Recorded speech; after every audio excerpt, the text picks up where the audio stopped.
नमस्ते बच्चों, मैं Bhavna Malhotra RSV higher secondary school से। आज हम कक्षा 4 विषय हिंदी पाठ 9 के बारे में चर्चा करेंगे। हमारे पाठ 9 का नाम है जी होता चिड़िया बन जाऊं। क्या नाम है? जी होता चिड़िया बन जाऊं।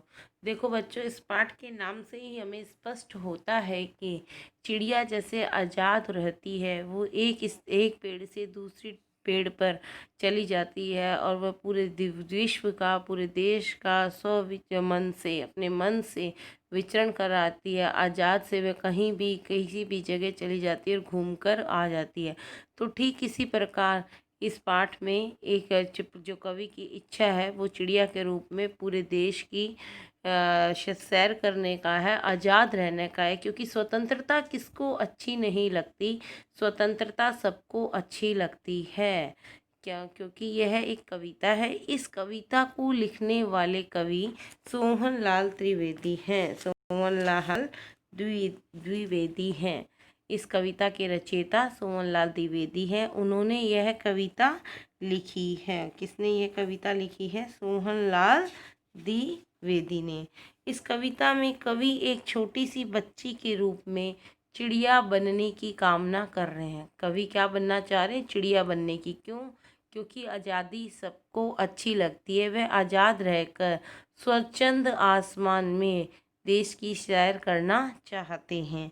लड़की चाहती है कि वह आसमान के समान उड़े, फुदक फुदक कर एक डाली से दूसरी डाली पर जाए, चिड़िया की तरह कुतर कुतर कर फल खाए, जंगल जंगल विचरे, पर्वत घाटी में सैर करे।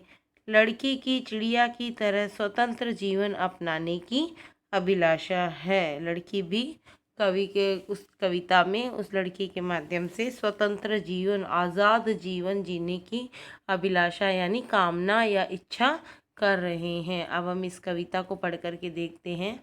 जी होता चिड़िया बन जाऊं, मैं नभ में उड़कर सुख पाऊं, मैं फुदक फुदक कर डाली पर डोलू तरु की हरियाली पर, फिर कुतर कुतर कर फल खाऊं, जी होता चिड़िया बन जाऊं। कविता कह रहे हैं, इस कविता में जी का मन है, मतलब है मन। कि कवि कह रहे हैं कि अगर मेरा मन कर रहा है जैसे कि मैं एक चिड़िया बन जाऊं, मैं आसमान में, नभ का मतलब आसमान, आसमान में उड़कर आसमान की सैर करके बहुत एक आनंद पाऊँ, सुख पा सकूँ। मैं फुदक फुदक में एक डाली से उस डाली दूसरी डाली पर फुदक फुदक कर डोलूं, और पेड़ की तरु मतलब पेड़, तरु का मतलब क्या है यहाँ पे? पेड़। पेड़ की डाली की हरियाली पर मैं फुदक फुदक कर डोलता रहूं, मतलब एक डाली से दूसरी डाली पर आसमान में स्वतंत्र रूप से इधर से उधर सैर करता रहूं, घूमता रहूं। फिर कुतर कुतर कर, फिर पेड़ पर लगे हुए जो फल हैं उनको मैं कुतर कुतर कर खाऊं, उन फलों का मैं आनंद ले सकूं। जी होता, मेरा मन करता है जैसे कि मैं एक चिड़िया बन जाऊं। अब इसका नेक्स्ट अंतरा हम पढ़ेंगे। जंगल जंगल में उड़ विचरूं, पर्वत घाटी की सैर करूं, सब जग को देख इठलाऊं, जी होता चिड़िया बन जाऊं। जंगल जंगल यानी अब जंगल, वन, वन में उड़ के, वनों में कहीं पर भी मैं इधर उधर से उड़कर विचरूं, विचरू का मतलब है ना सैर करूं, घुमाई करूं। विचरू का मतलब यहाँ पे घूमना है। पर्वत घाटी, पर्वत यानी पहाड़ों की, घाटियों की मैं सैर करूं, घुमाई करूं। सब जग, पूरे संसार को मैं देखूं, इठलाऊं, इठलाऊं का मतलब है इतराऊं, पूरे देश को मैं अपनी आज़ादी से इधर से उधर घूमता हुआ देखता हुआ इतराऊं, इठलाऊं।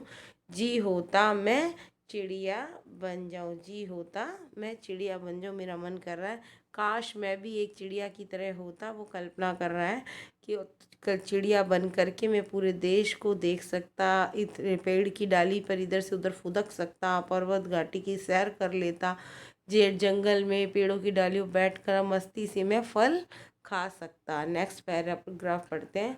कितना स्वतंत्र इनका जीवन, इनको ना कहीं कोई बंधन, मैं भी इनका जीवन पाऊं, जी होता चिड़िया बन जाऊं। कितना, कवि कह रहे हैं इनका जीवन बहुत स्वतंत्र है, यानी आज़ाद है। कविता में इनका जीवन कैसा बताया गया है? एकदम पशु पक्षी जो उड़ रहे हैं, सैर कर रहे हैं देश की, एक पेड़ की डाली से दूसरे पेड़ की डाली पर जा रहे हैं। इनका जीवन कितना आज़ाद है। इनको ना किसी कोई बंधन नहीं है, बंधन मतलब बंदिश या रोक टोक नहीं है। इनको किसी भी प्रकार की कोई रोक टोक नहीं है, ये इधर से उधर कहीं पर भी सैर कर सकते हैं। मैं भी, कभी कह रहे काश मैं भी इन पक्षियों की तरह जीवन पा सकूं, मैं भी इनके जैसे पूरे देश की पहाड़ियों की सैर कर सकता हूँ। जी होता काश मैं भी एक चिड़िया बन जाऊं जो मैं पूरे देश की पहाड़ियों की पर्वतों की सैर कर पाऊं।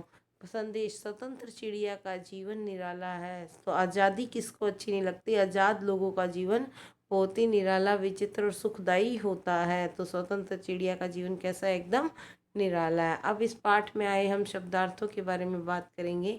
जी यानी मन, स्वतंत्र, आज़ाद, इठलाना, इतराना, नभ, आकाश, पर्वत, पहाड़, बंधन, रोक, जग, दुनिया, जंगल, वन, विचरना, घूमना, तरु, पेड़, डाली, टहनी। अब पाठ में आए जो कठिन शब्द है, शब्द वाचन का हम उच्चारण करेंगे। फुदक्कर, हरियाली, विचरूं, पर्वत, इठलाऊं, स्वतंत्र। ये हमारे पाठ में आए जो कठिन शब्द है, इनका हमें सबको उच्चारण करना है, जिससे हम इनका सही रूप से उच्चारण करना सीख जाएं। धन्यवाद बच्चों। अब मैं नेक्स्ट चैप्टर में आपको नेक्स्ट वीडियो के साथ मिलूँगी।